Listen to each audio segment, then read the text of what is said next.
4장 1절부터 3절까지 예수님께서 성전을 떠나서 가실 때에 그분의 제자들이 성전의 건물들을 보여드리려고 그분께 나아오매 예수님께서 그들에게 이르시되 너희가 이 모든 것을 보지 아니하느냐.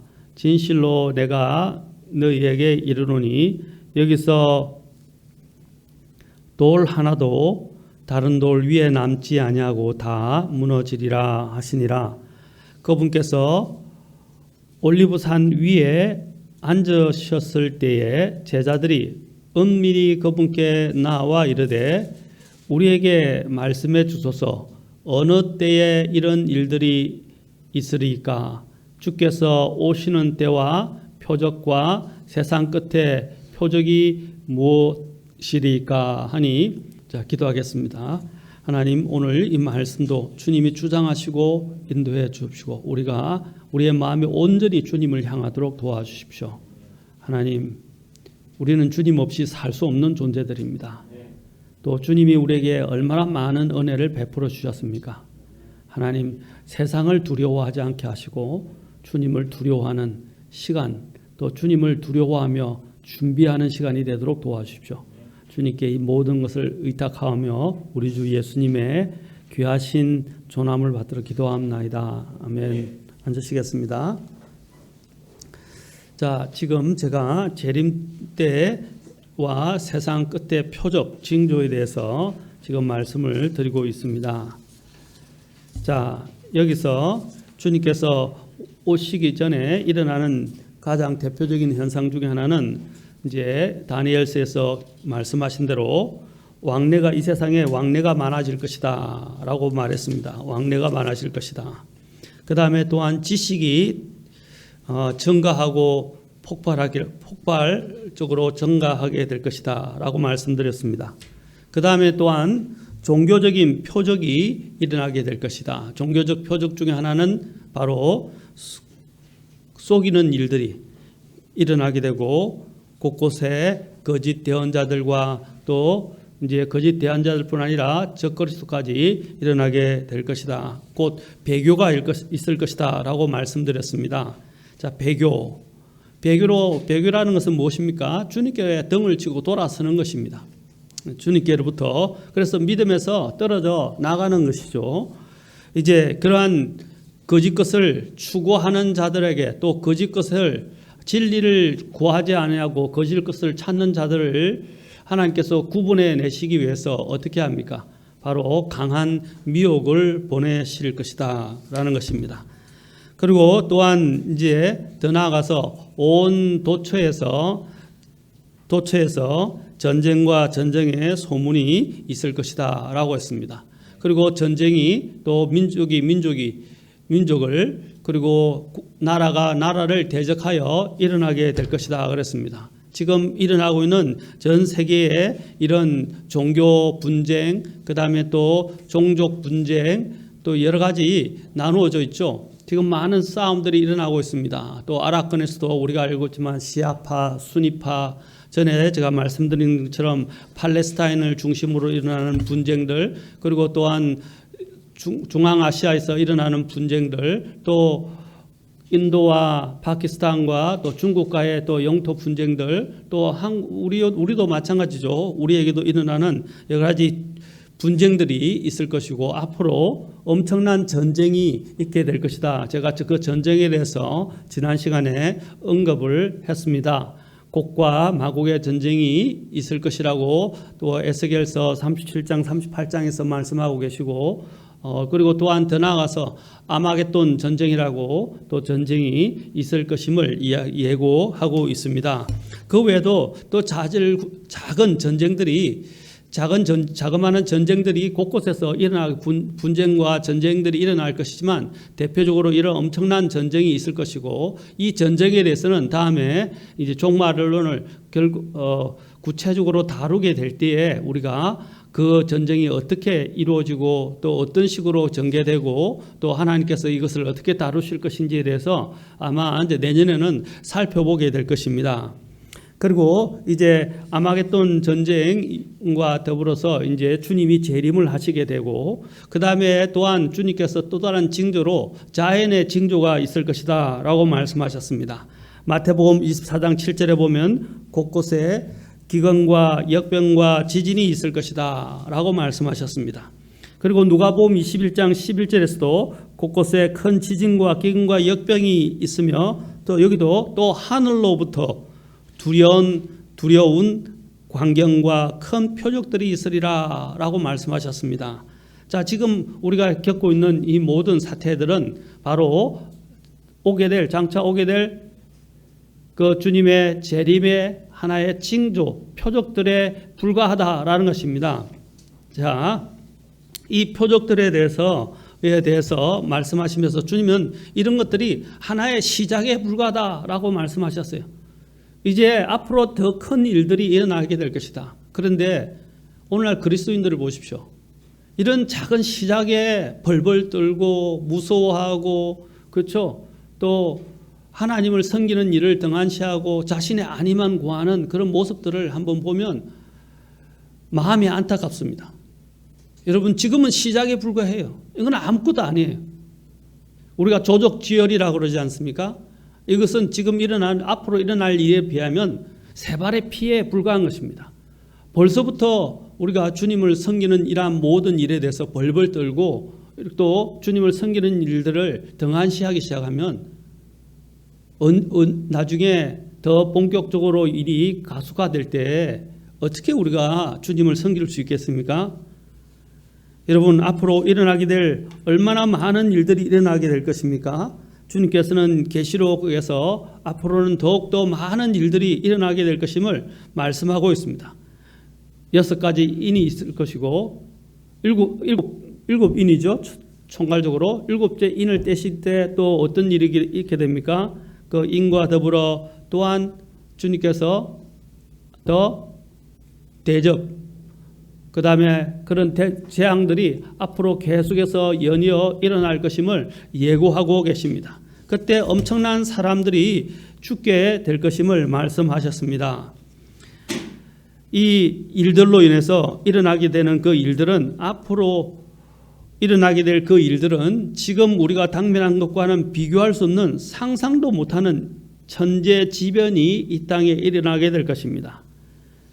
그 다음에 여러분들이 인들이 떼지고 나팔 재앙이 있고 대접 재앙들이 이루어지게 될 때 얼마나 엄청난 일들이 일어납니까? 성경에서 요한계시록 6장에 보면 6장에서 이제 인들이 떼어지면서부터 시작해서 이제 전쟁이 시작되는 것을 보게 됩니다. 본격적으로 전쟁이 일어나게 되는 것을 보게 됩니다. 그 다음에 기근이 있게 되고, 그 다음에 또한 기근과 함께 사람들이 죽는 엄청난 죽음의 일들이 이제 그 뒤에 계속해서 연이어 일어나게 될 것임을 이야기하고 있습니다. 그 인에 하나님께서 봉인을 여실 때 이제 그 6째 인 떼고 7째 인으로 들어갈 때 이제 나팔 재앙이 시작되는데, 나팔 재앙 때는 정말 더 과간입니다. 땅과 바다와 강과 또 각 샘의 근원들과 천체들에게 일어나는 그 일들은 어마어마한 일들이 일어나게 될 것이라고 말하고 있습니다. 또 더 나아가서 대접 재앙들을 보시면 대접 재앙에서도 동일하게 땅과 바다와 또 모든 물의 근원들, 그리고 천체에 또한 일들이 있을 것이라고 말하고 있습니다. 그때는 피 섞인 우박과 불로 인한 땅의 재앙들이 있게 될 것이고, 각종 땅의 나무들의 3분의 1이 다 재앙을 입게 될 것입니다. 그리고 바다에 또한 불 붙는 것 같은 큰 산 같은 것이 떨어져서 바다에도 바다 생물들이, 그리고 바다의 생물들이 3분의 1이나 죽게 됩니다. 계속 성경은 3분의 1이라고 말합니다. 여러분, 이 지구상에 있는 모든 것들의 3분의 1이 멸족된다고 생각해 보십시오. 지구의 인구가 몇 명이죠? 75억이라고 하지 않습니까? 3분의 1이면 얼마나 됩니까? 25억입니다. 25억의 인구가 죽고, 또 그 중에 전체 땅과 바다의 3분의 1이 다 재앙을 받아서 폐허가 되는 일들이 일어나게 될 것이라고 말하고 있고, 심지어는 해와 달의 3분의 1이 빛을 잃게 될 것이라고 또한 계시록 8장 12절에서도 말씀하고 있습니다. 그리고 또한 거기 있어서 믿지 않는 자들을 향해서 이런 벌레, 항충과 같은 벌레가 일어나서 또 그럼 믿지 않는 자들을 괴롭게 할 것이고 그들을 쏘을 것이라고 다섯 달 동안 괴롭힐 것이라고 말하고 있습니다. 나중에 이후에 계시록을 하면서 우리는 이 부분들을 다 함께 살펴보게 될 것입니다. 또 그 땅에서 짐승에게 경배하는 자들에게 일곱 대접대학에 보면 짐승에게 경배하는 자들에게 뭐가 일어난다고 했어요? 몸에 헌대가 일어나서 온 몸이 이제 질병으로 고생을 하게 될 것이라고 말하고 있습니다. 아마 이 질병은 우리의 몸에 받은 적그리스도의 표로 인해서 일어나게 되지 않을까라고 많은 분들이 이야기를 하고 있습니다. 이제 또한 우리가 대비해야 될 것은, 이것은 이제 환란 동안에 일어나는데 환란 그 전에도 그런 징조와 관련된 초기 징조로서 우리에게 이러한 모습들이 일어나게 될 것이라는 것입니다. 지금 일어나는 이 코로나도 마찬가지입니다. 앞으로 제가 말씀드린 대로 코로나와 더불어서 이제 더 많은 질병과 역병들이 일어나게 될 것이라고 말하고 있습니다. 지금은 초기에 불과하다라는 것을 우리는 깨달아야 할 것입니다. 더 나아가서 마태복음 24장 9절과 10절에 보면 이제 어떤 일들이 있을 것이라고 말하고 있습니까? 종교적인 대대적 핍박이 있게 될 것이고 성도들이 환난을 당하고 순교를 당하는 일들이 이제 곳곳에서 일어나게 될 것이다 라는 것입니다. 자, 이런 일들이 일어나는 것에 대해서 24장 9절과 10절에서 예수님께서 말씀하셨습니다. 그때에 그들이 너희를 넘겨주어 고통받게 하고 너희를 죽이리니 너희가 내 이름으로 인해 모든 민족들에게 미움을 받으리라. 그때 많은 사람이 실족하고 서로 배반하여 넘겨주며 서로 미워하고, 이것은 이제 본격적으로 이거는 앞으로 주님이 우리가 휴거하고 난 이후에 이스라엘에게 일어날 일들이기도 하지만 그 전조로서 또한 많은 그리스도인들에게도 이러한 일들이 일어나게 될 것임을 이야기하고 있습니다. 누가복음은 바로 그에 대해서 이야기를 하고 있어요. 아직 여기서는 보면 환란이 본격적으로 시작되지 않았다는 것을 보게 됩니다.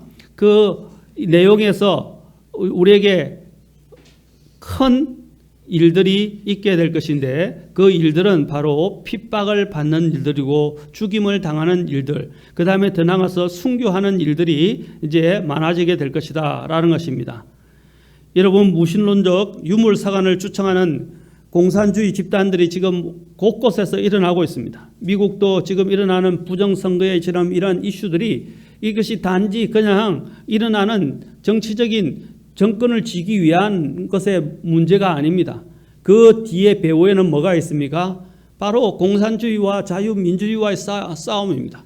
그래서 트럼프 대통령은 이 문제로 인해서 우리는 공산주의와 싸우는 것이다 라고 계속해서 말하고 있는 것입니다. 그것은 단지 미국만의 문제가 아닙니다. 우리가 바로 자유민주주의의 가장 표본이라고 생각하고 산실이라고 생각하는 미국에서조차도 이런 일들이 나오고 있습니다. 한국도 똑같이 쌍둥이처럼 그러한 문제들이 지금 대두되고 있고 이슈화되고 있습니다. 뜨거운 감자입니다. 이것은 뭘 말해주는 것입니까? 앞으로 이제 사회주의 통제 사회가 찾아올 것이라고 말하는 것입니다. 여러분, 사회주의와 기독교는 같이 양립할 수 없습니다. 그런데 많은 사람들이 사회주의가 괜찮다고 생각하고 있어요. 왜? 사회주의는 어려운 사람들에게 그렇죠? 같이 많이 가진 자가 나누어 주는 것이라고 이야기를 합니다. 그러나 그것은 여러분 잘못 생각하고 있는 거예요. 그들은 사도행전을 들어서 이야기를 합니다. 전에도 말씀드렸죠. 사도행전에서 이야기하는 이런 서로가 서로의 물건들을 서로 공유하고 나누는 것은 자율적으로 이루어진 것이에요. 강제적으로 이루어지지 않았습니다. 하나님의 감동에 의해서 자율적으로 이루어졌어요. 그러나 공산주의와 사회주의는 어떻게 합니까? 강압적으로 정부가 이것을 가지고 강압적으로 자신들이 배분을 하는 것입니다. 그런데 항상 보면 여러분 지금까지 공산주의가 일어나서 강압적으로 이렇게 모든 사람이 평등하다고 이야기하면서 그것을 강제적으로 정권을 지어서 배분하겠다고 이야기했지만 사실 그 정권을 가지고 배분하려고 하고자 하는 자들이 이제는 어떻게 됐습니까? 그들이 바로 기득권 세력이 되었다는 것입니다. 그리고 사람들을 통치한다는 것입니다. 여러분 명분은 다 좋습니다. 우리가 한 가지 기억해야 할 사실은요. 인간은 죄인이고 인간은 다 이기적이라는 거예요. 인간의 본성을 그들은 간과해버린 것입니다. 인간이 얼마나 악한 줄 아십니까? 우리는 인간을 믿으면 안 됩니다. 우리도 우리 자신을 믿을 수 없습니다. 그래서 우리는 주님이 필요한 거예요. 그런데 사람들은 주님을 생각하고 주님을 기다리고 주님이 오셔서 통치하실 것, 그래서 주님이 오셔서 이 땅의 의와 평화의 시기가 도래할 것들에 대한 기대보다는 어떤 인간적인 자신들의 염원들을 그러한 정치가들에게 투영을 시켜서 정치가들이 나를 대신해서 그런 유토피아를 만들어 줄 것을 기대하고 있다는 것입니다. 그것은 굉장히 위험한 발상입니다. 누구를 믿을 수 있다는 것입니까? 어떤 인간도 우리는 믿을 수 없습니다. 인간은 이기적입니다. 인간 속에는 죄가 그 본성 속에 들어 있습니다. 그 인간들은 어느 때 그 자신들의 본성을, 야수 같은 본성을 드러낼지 우리는 알 수 없다는 것입니다. 우리는 사람들이 다 천사 같을 것이라고 생각하는데 그것은 오산입니다. 그렇지 않습니다. 지금도 사람들을 보십시오. 별의별 사람들이 다 있습니다. 상상을 초월하는, 상식을 뛰어넘는 그런 기발한 사람이라고도 할 수 있지만 아주 유별나고 이상한 사람들도 많다는 것입니다. 우리는 사람들에 대해서 환상을 가지면 안 됩니다. 우리가 여기서 모인 것은 우리 기독교인들도 다 주님 앞에서 구원받은 죄인들입니다. 우리가 여기서 모여서 우리가 서로를 신뢰하고 서로를 사랑할 수 있게 된 것은 무엇 때문입니까? 주님 때문입니다. 주님을 중심으로 하기 때문입니다. 주님이 중심이 되지 않으면 이 교회도 무너지게 되고 그리스도인들 그 모임도 무너지게 돼 있어요. 주님이 앞세워지고 주님이 중심이 되고 주님이 머리가 되셔야만이 가정이 살게 되고 교회가 살게 되고 또한 한 국가가 살게 되는 거예요. 그래서 우리는 주님이 항상 우리의 중심에 있도록 모셔야 한다는 것입니다. 자기 자신도 믿지 마세요. 그래서 사도 바울이 뭐라고 했습니까? 나도 내 육신을 신뢰하지 않는다라고 그랬습니다. 자기 자신을 신뢰하지 않는다는 것이죠. 여러분 2019년도 세계 기독교 박해 순위가 1위부터 30위까지 이렇게 쭉 정리된 표가 저한테 있는데 여기 보면 제일 첫 번째 순위가 북한, 두 번째 아프가니스탄, 세 번째 소말리아, 네 번째 리비아, 다섯 번째 파키스탄. 주로 공산주의나 주로 이슬람, 그렇죠? 모슬림, 그 이슬람 국가들에서 이런 일들이 일어나고 있다는 것입니다. 그리고 수단, 그 다음에 시리아, 에리트레아, 8위 예멘, 9위 이란, 10위 인도. 보면 이런 기독교적이지 않은 국가들의 대부분이 공산주의자나 기독교가 아니거나 모슬렘 그 국가들에게서 주로 이런 독재와 이런 기독교 박해가 일어나고 있다는 것을 이 지금 도표가 지금 말해주고 있어요. 여기 보면 기독교 국가로 불려지는 국가가 없어요. 제대로 된 기독교 국가가 없단 말입니다. 저는 기독교이기 때문에 기독교를 말하는 게 아닙니다. 통계가 보여주고 있는 것이에요. 여기서 가장 대대적으로 어떤 일들이 나오고 있습니까? 탄압이 이루어지고 있고 독재가 이루어지고 있고 심지어는 가장 그들의 적으로 다른 종교들은 숭상하면서도 기독교에 대해서는 탄압을 하고 있다는 것입니다. 24장 9절에서 우리에게 뭐라고 말씀하십니까? 그때 그들이 너희를 넘겨주어 고통받게 할 것이고 너희를 죽이리라. 그리고 너희가 내 이름으로 인해 모든 민족들에게 미움을 받으리라 라고 말씀하고 있습니다. 마가복음 13장 9절에서는 오직 너희는 스스로 주의하라. 그들이 너희를 공회에 넘겨주고 회당에서 너희를 때릴 것이요 너희가 나로 인하여 치리자들과 왕들 앞에 끌려가 그들에게 증언하리라. 물론 여기서 지금 이야기하는 것은 이제 환란 시대에 있게 될 유대인들에 대해서 먼저 이야기하는 것입니다. 이러한 부분들은 환란 시대에 있을 것이지만 또한 지금도 그러한 전조들로 그리스도인들에게 일어나고 있다고 분명히 말하고 있습니다. 아까 마가복음이라든지 마태복음이라든지 누가복음도 마찬가지지만 여기 보면 회당이라고 나오고 있죠. 이것은 그리스도인에게 이야기하는 것은 아닙니다. 앞으로 유대인들에게 일어날 일들에 대해서 이야기하는 것입니다. 그리고 또한 그 일들로 인해서 심지어는 가족이 가족을 배반하는 일들도 있고 가족들이 자기 살기 위해서 자기들의 부모나 형제들을 이제 고소하고 고발하고 넘겨주는 일들이 있게 될 것임을 말하고 있다는 것입니다. 여러분 무섭습니다. 가족이라도 내 생명과 관련되면 사람들은 이제는 가족의 생명을 생각하지 않는다는 것입니다. 지금 돈 때문에 가족이 가족을 죽이고 부모가 자식을 죽이고 자식이 부모를 죽이는 일들이 얼마나 일어나고 있습니까? 낙태도 그 중에 하나입니다. 부모가 자식을 죽이는 거예요. 그것을 성경에서는 본성적 애정이 없는 것이라고 말하고 있습니다. 또 폐륜적인 일들도 일어나고 있지 않습니까? 자식이 돈 때문에 또 용돈 안 준다고 자기를 뭐라 했다고 꾸짖었다고 부모를 때리고 부모를 죽이는 일까지 서슴없이 일어나고 있습니다. 그럼 마지막 때 일어나는 징조 중에 하나입니다. 그러나 더군다나 예수님을 믿는 것 때문에 그 가정은 불화가 일어나기 시작하고 그 가정에서 이제 예수님을 믿는 자들은 하나의 그 집안을 무너뜨리는 원흉이 되어서 그렇죠? 핍박을 받게 될 것입니다. 디모데는 뭐라고 말하겠습니까? 무릇 경건하게 살고자 하는 자는 핍박을 받을 것이다 라고 말했습니다. 이것은 성경이 말하는 진리예요. 우리가 정말 그리스도인으로 살아가게 되면 세상에 미움을 받는 것입니다. 그런데 우리는 사람들의 눈을 두려워해서 그들에게 맞추어주고 그들을 즐겁게 하고 그들에게 호응하는 삶을 살아서는 안 된다는 것입니다. 우리는 먼저 하나님을 기쁘시게 하는 자들입니다. 사람을 기쁘게 하기 전에 하나님을 기쁘게 해야 돼요. 하나님을 기쁘게 하면서 사람을 기쁘게 하는 것은 좋은 일입니다. 그러나 하나님을 기쁘게 하는데 사람을 기쁘게 하는 일 때문에 하나님을 기쁘시게 하지 못하게 되고 타협하게 되고 그렇죠? 또한 내가 죄를 범하게 되는 것은 그것은 잘못된 것입니다. 우리는 사람을 기쁘게 하지는 못하더라도 하나님은 기쁘게 해드려야 됩니다. 하나님을 기쁘게 해주면서 다른 모든 사람들과 화평을 누리고 또 서로 잘 지내는 것은 좋은 일입니다. 좋은 간증이 될 것입니다.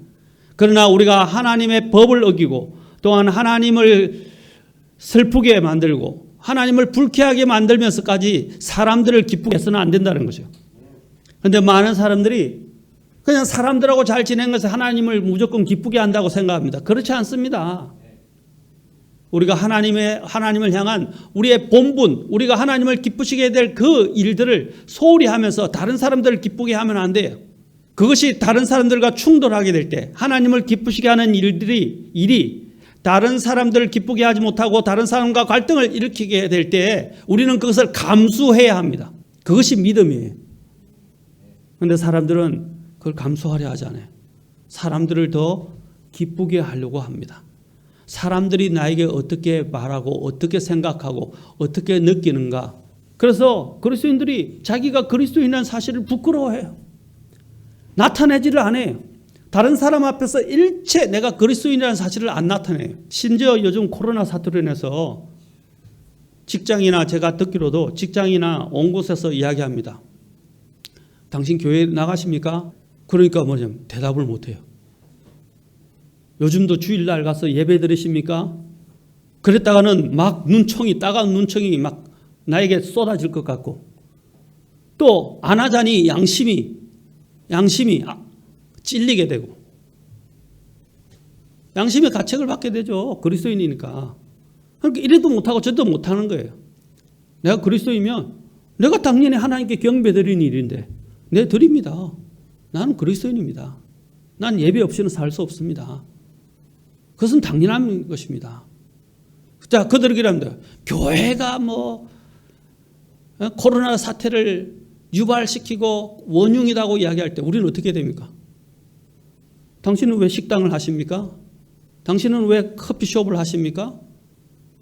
당신은 왜 지금 사람들 모이는 이런 사업들을 지금 하고 계십니까? 당신은 왜 밖에 나와서 점심 먹습니까? 당신은 왜 밖에 가서 커피숍에 가십니까? 당신은 왜 이런 사람들이 모이는 공간에 가십니까? 또 이야기하십시오. 여기는 오페라라든지 연극이라든지 오만 공연을 하는 데는 사람들이 모여들고 있어요. 지금 KBS, MBC 보십시오. 노래하는 이런 노래나 연예인 프로그램을 보십시오. 사람들이 마스크를 끼고 바글바글 합니다. 그렇지 않습니까? 그런 데는 사람들을 수용하면서도 교회는 못 모이게 하는 거예요. 그리고 교회를 가면 이상한 눈초로 생각합니다. 그런 데 가서 연예인들이 노래 부르고 거기서 연예인들이 뭐 하는 것들을 구경하는 것들은 관람하는 것들은 괜찮아요. 거기도 밀폐된 공간이잖아요. 참 기준들이 애매모호해요. 그러면서도 그들은 자신들은 괜찮다고 떳떳하다고 생각하고 교회는 잘못됐다고 이야기하는 것입니다. 제가 지금 말씀드린 것은 바로 이런 것들이 하나의 교회에 대한 탄압이다 이 말입니다. 점점 이런 일들이 일어나게 될 것입니다. 지금 제 안에는 여기 있습니다. 교회 폐쇄법 무엇이 사실인가 하는 기사가 있습니다. 여러분 방역법이 만들어져서 12월 30일 날 이제 시작되는데 그 방역법의 위험성이 뭔지 아십니까? 지금도 지방자치단체에서 법안이 없는데도 지방자치단체장이 강제로 어떻게 하고 있습니까? 교회들을 폐쇄하거나 교회들이 모이지 못하게 강제하고 있습니다. 그런데 이 법안이 통과되면 어떻게 되겠습니까? 실제로 이렇게 법안이 통과되지 않았는데도 법안이 이제 시행이 안 됐는데도 일부 교회들은 지방자치단체장들이 와서 교회를 폐쇄시키고 교회 예배 금지를 내렸어요. 몇몇 교회들은 이미 그 일들이 일어났고 그 일들을 당해서 고통 가운데 있습니다. 그런데 앞으로 이 교회 폐쇄법과 관련된 일명 교회 폐쇄법이라고 말하고 있습니다. 이 방역법이 이제 통과됐죠. 시행이 되면 어떤 일들이 나겠습니까? 믿지 않는 지방자치단체장들, 특히 교회를 싫어하고 미워하는 자들, 그런 자들이 어떻게 하겠어요? 이걸 이용해서 이제는 대대적으로 교회 모임을 막으려 할 것입니다. 심지어는 어떤 일들이 있게 될 것입니까? 이제는 목사들도 마스크를 끼지 않고는 설교하지 못하게끔까지 일어나게 되고 엄청난 벌금이나 이제 벌금을 물지 않으면 감옥까지 가게 돼요. 이게 교회 탄압이 아니고 뭡니까? 근데 교회들은 뭘 하는지 모르겠습니다. 사랑하는 성도 여러분, 이게 이제 이건 그냥 교회 방역을 하기 위한 법이야 라고 이야기할지 몰라요. 그러나 그렇지 않습니다. 저건요 조금씩 발을 들여서 들어오기 시작합니다. 사람들이 눈치 못 채게 들어오기 시작합니다. 아니라고 이야기합니다. 그러나 결국 나중에는 이 일들이 어떻게 됩니까? 우리를 옥죄게 되고 우리의 모임을 막아서게 될 것입니다. 제가 뒤에 걸어놓을 테니까 한번 보십시오. 지금도 보십시오. 일어나는 것들을 타 운영업체들, 타 업종들과 동일한 기준으로 적용을 해야 되는데 유독 교회에 대해서만 엄격한 기준을 갖다 대고 있다는 것입니다. 심지어는 다른 종교들에 비해서 불교나 천주교에 비해서도 더 엄격한 잣대로 교회에게 적용을 하고 있다는 사실입니다. 이것만 봐도 눈에 보이지 않습니까? 심지어는 유튜버 중에서 청년이 있는데 제가 그 청년의 것들을 보는데 그 청년의 유튜버를 제가 홍보는 하지 않겠습니다만은 믿지 않는 자들인데 너무 이 하는 작태가 이상해서 작심하고 이 지금 정부에 하고 있는 이 일들에 대해서 비판하는 젊은 청년이 있어요. 그 사람은 자신도 교회 안 다닌다고 그럽니다. 믿지도 않는다고 그래요. 근데 너무 형평성에 어긋나니까 이건 아니다라고 생각해서 유튜버로 활동하기 시작했습니다. 근데 교회도 안 다니는데 오히려 교회를 더 옹호하고 교회에 적용하고 있는 이러한 지금 작금의 이러한 압박들이 지나치다고 이야기까지 하고 있다고. 정말 깨어있는 사람들이라면 그것을 알게 됩니다. 제가 지금 말씀드린 요지는 무엇입니까? 이것은 시작에 불과하다는 것이에요. 앞으로 이런 법안이 통과되고 점점 더 많아지게 되면 지금 차별금지법도 무엇입니까? 차별금지법. 그 차별금지법도 혐오 방지 아닙니까? 혐오 방지라는 미명하에서 이제는 동성애에 대해서, 낙태에 대해서, 다른 사람들의 어떤 하는 이런 잘못된 것에 대해서 말도 못하고 지적도 못하는 거예요. 지금 5.18 방지법 시작해서 세월호 또 방지법을 만들려고 그러죠. 그런 것들에 대해서 말도 할 수 없는 지금 세상이 되어가고 있다는 것입니다. 거기에 앞장서서 그 모든 일을 하는 사람들이 대개 그리스도인들입니다. 이제 그리스도인들이 복음도 자유롭게 전할 수 없는 그런 사태까지 일어나게 될 것입니다. 지금 세계 곳곳에서도 거리에서 복음을 못 전해요. 우리가 알고 있지만 김선교사님도 미얀마에서 선교하고 계신데 그 선교하고 계신데 거기서 교회 간판을 걸 수가 없어요. 그래서 그들이 거기서 목회하는 분들이 대부분 뭐로 보냐면 교회 간판을 걸지 않고 고아원 형태로 시작을 하면서 사람들을 아이들과 함께 부모들을 초청해서 복음을 전하고 예배를 드리고 있어요. 교회 간판 못 걸어요. 캐나다도 마찬가지입니다. 우리나라는 사회주의가 더 특이한 사회주의가 돼서 더 이제 문제가 되겠죠. 캐나다 같은 데도 어떻게 합니까? 공식적으로 가서 복음을 못 전해요. 그리고 공개적으로 드러내서 알릴 수가 없게 돼 있어요. 교회 자체적으로 하는 것은 괜찮아요. 그러나 밖에 나가서 복음을 전할 수 없게 된다는 것입니다. 교회 앞으로 우리나라도 점점 그렇게 되어가고 있다는 것입니다. 디지털 사회주의로 지금 가고 있어요.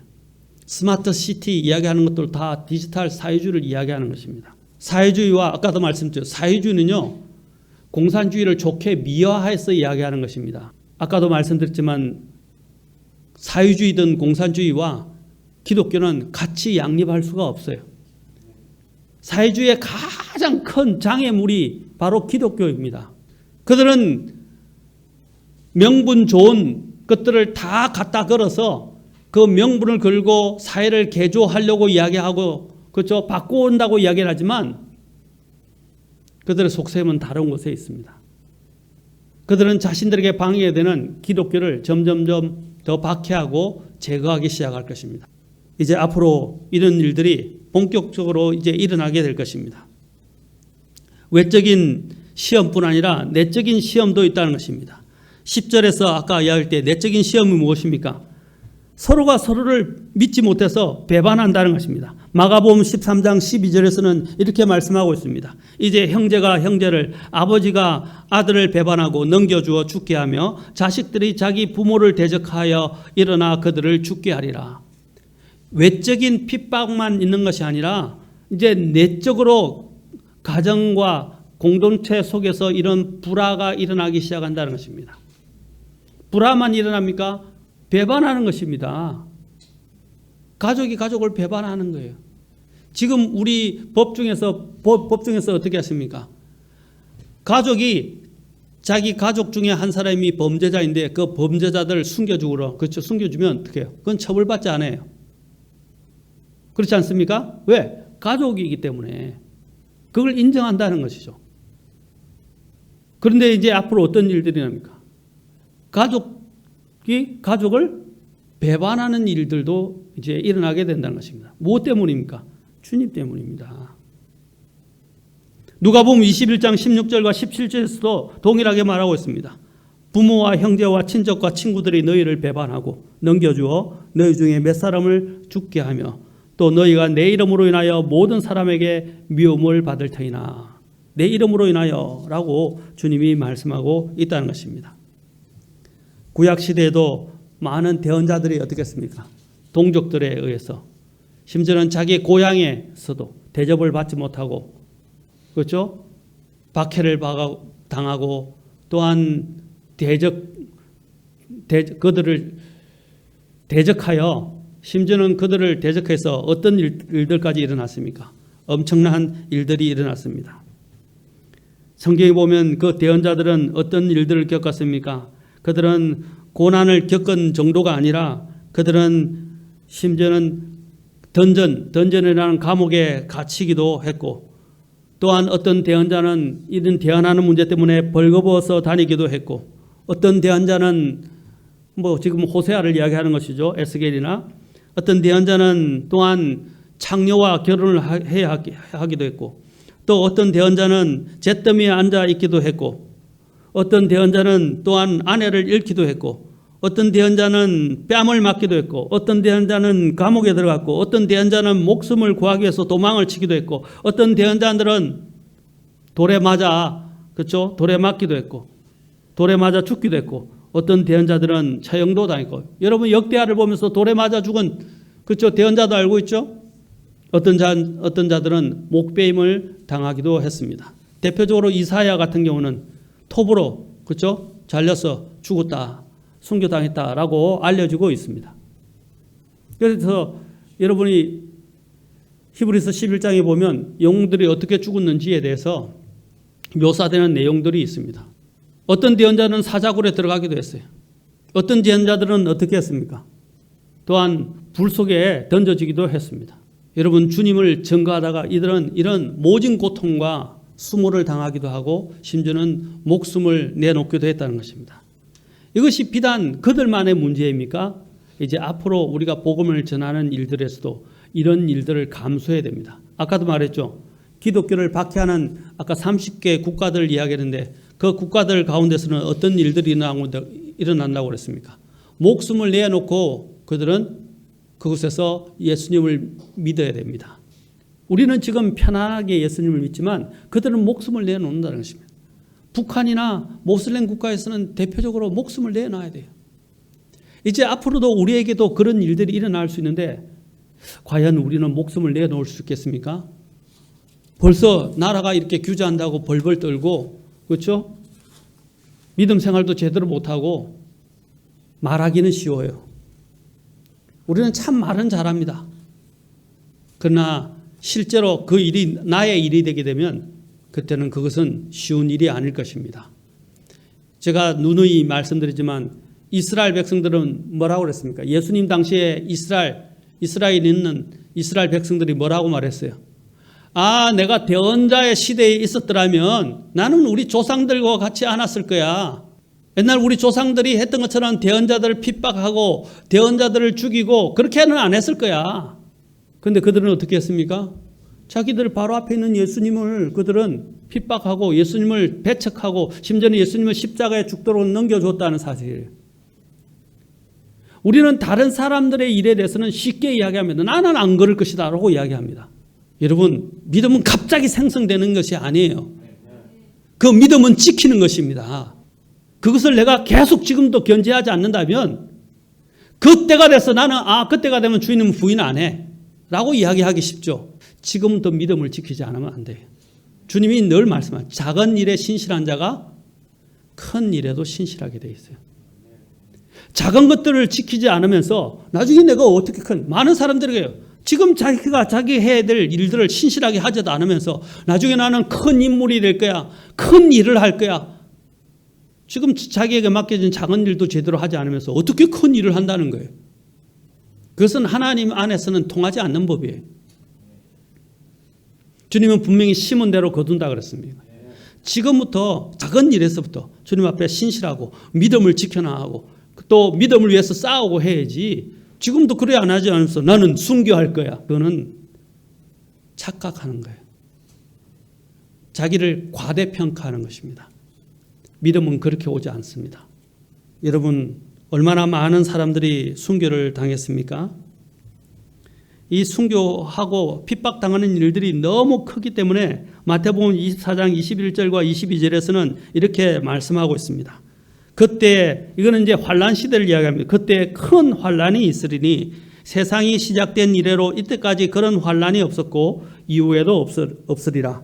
그 날들이 짧아지지 아니하면 어떤 육체도 구원을 받지 못할 것이로되 선택받은 자들을 위하여 그 날들이 짧아지리라. 여러분, 그 날들을 주님께서 감해 주시지 않으면 정말 견딜 수 없을 정도까지 참혹해진다는 것. 물론 지금 이것은 대환란 시대에 대해서 이야기하는 것입니다. 그러나 지금도 그 전조 아닙니까? 지금도 그렇게 되어가고 있어요. 그리고 또한 지금 이 본문이 주로 말하고 있는 것은 이제 앞으로 마지막 때 있게 될 유대인들에 대해서 주로 말하고 있습니다. 아까 회당이 나오고 그랬죠? 그 회당은 바로 유대인들, 주님이 그 제자들에게 말씀하시는데 그 제자들은 유대인들을 대표하는 것입니다. 그 유대인들에게는 더한 환란이 일어나게 될 것이라고 말하고 있습니다. 여러분, 아우슈비츠에 일어난 독일이 아우슈비츠에서 얼마나 많은 유대인들을 죽였습니까? 그리고 독일이 얼마나 많은 유대인들을 그쵸 핍박하고 학살했습니까? 근데 그게 독일뿐 아니라 유럽 전체, 여러분 중세 유럽 시대를 보면 유럽 전체에서 유대인들을 대대적으로 핍박했어요. 유럽에서도 이런 대대적인 핍박이 일어나게 된 이유가 무엇입니까? 그들이 바로 메시아신 예수님을 거절했기 때문에 하나님께서 그들에게 내리신 징계였습니다. 그런데 그것은 하나님이 징계를 내리신 것인데 그 유대인들을 자신들이 그렇죠 하나님의 도구가 돼서 징계를 하게 되면 하나님은 그 사람들도 나중에는 다 심판하실 것입니다. 어쨌든 유대인들은 메시아를 거부한 것 때문에 하나님의 징계를 받아서 그들은 대대적인 핍박을 받게 될 것이고 앞으로도 엄청난 핍박을 받게 될 것입니다. 지금도 보십시오. 유엔의 대부분의 국가들이 거의 90% 이상의 국가들이 다 이스라엘을 대적하고 있어요. 지금 이스라엘을 대적하고 있어요. 투표를 하면 항상 이스라엘에 대해서 부정적으로 그렇죠 대하고 나쁘게 투표를 합니다. 왜 그렇습니까? 이스라엘을 미워하기 때문에. 그것은 이스라엘을 미워하는 것이 아닙니다. 앞으로 유엔은 적그리스도의 도구로 사용될 것입니다. 그 적그리스도의 수하에 있는 그 집단들이나 단체들이나 기관들은 어떻게 할 것입니까? 또 국가들도 마찬가지입니다. 다 유대인들을 이스라엘을 대적하게 될 것입니다. 그것은 결국 하나님을 대적하는 것입니다. 또한 지금 이 시대에서도 마찬가지입니다. 하나님을 믿지 않는 자들은 하나님과 원수이기 때문에 하나님을 대적하는 자들이에요. 그래서 그들의 눈에 가시 같은 존재들이 뭐냐면 하나님을 믿는 성도들, 그리스도인들이 그들의 눈에 가시예요.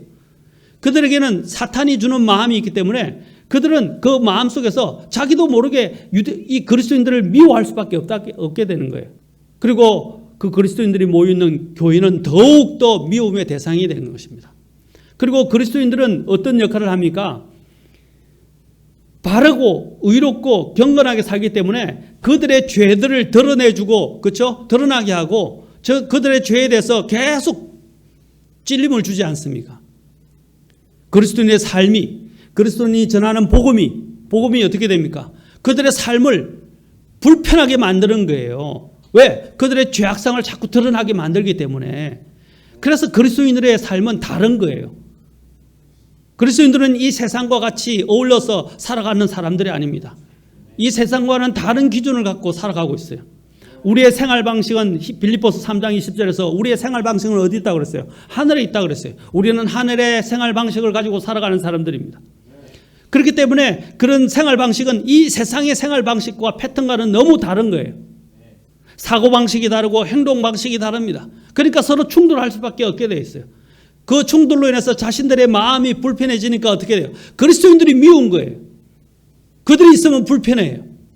그들이 있으면 자꾸 우리의 죄들을 자꾸 드러내고 지적하게 되니까 고통스러운 거예요. 물론 믿지 않는 사람 중에도 어느 정도 양심이 깨어있는 사람들도 있습니다. 그러나 믿는 그리스도인들은 더 양심이 분명하기 때문에 이제 그들과 함께 일하는 자체가 불편해질 수도 있고. 왜? 그들은 불법을 자행하고 그렇죠? 부정을 저지르고 또한 거짓과 사기를 치는 이런 일들이 그들에게는 생활을 하러 있고 보편화되어 있기 때문에 그것을 거부하는 그리스도인들과 함께 지낸다는 사실 자체가 그들에게는 엄청난 불편함을 감수해야 되는 일이라는 것입니다. 그러니까 어떻게 해요? 그리스도인들이 미울 수밖에 없죠. 지금도 마찬가지예요. 지금 이 주님을 믿지 않는 자들이 모여진 이 정부가 교회가 그런 것들을 자꾸 자신들이 하는 정책을 사람들을 우민화시키고 사람들을 통제하려고 하는 이런 부분에서 자유를 구가하고 이야기하고 진리를 외치는 이 그리스도인들이 미울 수밖에 없는 거예요. 그러면 어떻게 되겠습니까? 그들은 권력을 가지고 이제 핍박을 하게 되는 것입니다. 그게 다른 법안들을 만들기 시작합니다. 지금 법안들을 만들고 있잖아요. 얼마나 많은 법안들이 지금 올라오고 있는지 아십니까? 교회를 그렇죠? 핍박하고 제한하기 위한 법안들이 지금 엄청나게 상정되고 있어요. 지금 우리는 그것과의 싸움입니다. 여러분, 다니엘서에 보면 적그리스도가 하는 일 중에 하나가 뭔지 아십니까? 적그리스도의 가장 대표적인 일 중에 하나가 다니엘서에 나옵니다. 때와 법을 변경한다라고 되어 있어요. 때와 법을 변경한다. 시간을 바꾸려고 그러고요. 때를. 그 다음에 또한 법을 바꾸려 한다는 것입니다. 그럼 보편화된 법이 아니라 이제는 보편화되지 않은 정말 엄청난 법을 만들어서 자신의 권력을 휘두르고 사람들을 통제하게 될 것입니다.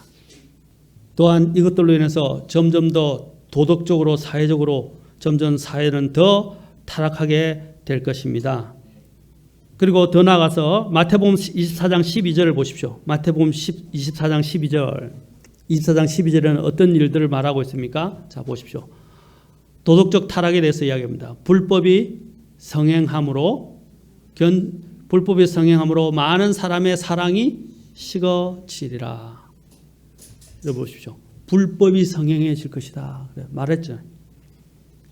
그리고 본질적으로 사랑이 많은 사람의 그 사람의 사랑이.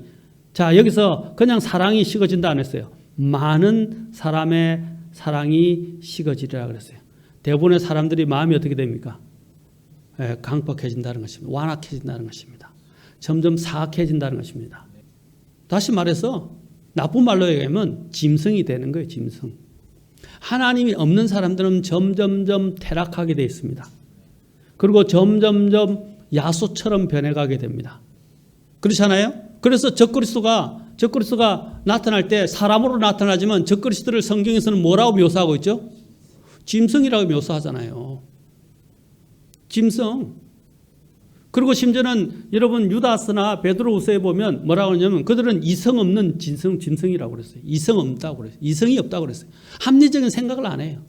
지금도 보십시오. 위정자들 보십시오. 법안을 만들 때 합리적인 법안을 만듭니까? 민식이법부터 시작해서 지금 만드는 법들을 보십시오. 지금 우리나라에 만들어진 법 중에 하나가 뭔지 아십니까? 전월세 이제 어떻게 해요? 여러분 민영주택에 이제 만들어진 주택에 들어가게 되면 어떤 일이 일어납니까? 이사를 못하게 하고 사고 팔지도 못하게 만드는 거예요. 지금 그 법안이 만들어졌어요. 그래서 자신이 그 집에서 살게 되면 이사도 못해요. 심지어는 그것을 이사를 해서 전 월세를 주면 처벌받는 법이 만들어졌어요. 지금 이 자유민주주의에 있을 수 있는 일입니까? 반헌법적이지 않습니까? 여러분 헌법이 바뀌지 않았는데도 지금 이런 일들이 일어나고 있는데 헌법이 바뀌면 어떻게 되겠어요? 그래서 그들은 헌법을 바꾸려고 그래요. 그런데 지금은 헌법을 바꿀 수 있는 만큼은 안 되니까 못 바꿔요. 자기들 마음대로 지금 법을 만들어서 지금은 국회 독재주의라고 지금 이야기해요. 독재라고 이야기하잖아요. 제가 지금 정치 이야기를 하는 것이 아닙니다. 이것으로 인해서 지금 얼마나 많은 탄압과 이제 핍박이 대대적으로 기다리고 있는가 하는 것입니다. 불법이 무성하게 되고 이제는 많은 사람들의 사랑이 식어지게 될 것입니다.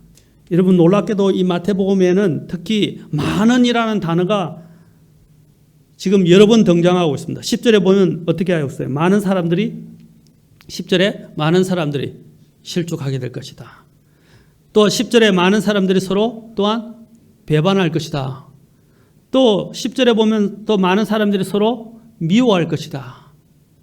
또 11절에 보면 많은 거짓 대언자들이 일어날 것이다. 또 11절에 많은 사람들이 어떻게 된다고 그랬어요? 또 속임을 당할 것이다. 속인다 그랬어요. 많은 사람들이 속임을 당할 것이다. 또 12절에 많은 사람들의 사랑이 식어질 것이다. 여기서 계속 왜 성경에서 많은이라는 단어를 쓰고 있을까요? 이제 이런 일들이 점점 더 보편화되고 확장되고 그렇죠? 만연화될 것임을 이야기하는 것입니다. 창궐한다 그러잖아요. 성경에서 여러분 창세기나 구약을 보면 죄가 관영되었다, 꽉 찼다라고 이야기를 하고 있습니다. 이제 주님의 재림도 뭐예요? 이 땅에 죄악이 가득 차게 되고 이방인들의 충만한 수가 차게 되면 주님은 바로 재림하시는 것입니다. 이제는 그 수위가 다 찼다고 그랬어요. 그렇죠? 우리가 이제 천정에 다다랐다라고 이야기하는데 미국 사람들 이야기해요. 실링, 그 천정에 유리 천정이라고 이야기하는데 그 천정에 다다랐다고 이야기를 합니다. 그 말은 뭐냐? 가득 찼다는 거예요. 우리의 죄와 이런 아까 같은 많은 사람이라는 것은 뭡니까? 그 수위가 이제는 차올라서 다 찰 정도가 됐다는 것입니다. 그것이 다 차는 날에는 이제는 이 세상에는 종말이 오는 것입니다. 주님은 이것을 통해서 우리에게 뭘 말씀하시는 것입니까? 다음 시간에 자세히 보겠지만 주님은 깨어 있어야 된다고 우리에게 말씀하십니다. 그래서 그것을 위해서 주님께서는 비유로 41절부터 이제 42절부터 말씀하셨어요. 깨어 있으라. 어느 시각에 너희 주가 올지 너희가 알지 못하느니라. 그리고 44절에 그러므로 너희도 준비하고 있으라. 너희가 생각하지 않는 시각에 사람의 아들이 오느니라. 그러면서 바로 그 뒤에 45절부터 비유에 대해서 말씀하십니다. 이 비유에 대해서도 우리가 다음 시간에 살펴보겠지만 주님이 지금 말씀하신 게 뭡니까? 깨어 있으라, 준비하고 있으라 라고 말씀하십니다. 사랑하는 성도 여러분, 정신을 차리십시오. 우리는 이 세상에 있어서 영혼의 살 자들이 아닙니다. 이 세상에 마음을 빼앗겨 살지 마십시오. 정신을 차리고 주님께 집중하십시오. 그리고 주님이 말씀하신 것을 지켜보시기 바랍니다. 누가복음 21장에서는 이런 일들이 일어난 것을 보거든 어떻게 너희 눈을 들어라 그랬어요. 눈을 들어 하늘을 보라 그랬어요. 왜냐하면 이는 구속의 날이 가까이 이르렀기 때문이다. 눈을 들어라 그랬어요. 눈을. 이제 사랑하는 성도 여러분, 우리 성도님들은 다 깨어 있고 지금부터 믿음을 잘 지키시는 분이 되시기를 주의 이름으로 축원합니다. 그래서 믿음을 끝까지 지켜서 주님 앞에 섰을 때 부끄러움 없이 또 주님께 칭찬을 받는 전 성도들이 될 수 있기를 주의 이름으로 축원합니다. 기도하시겠습니다.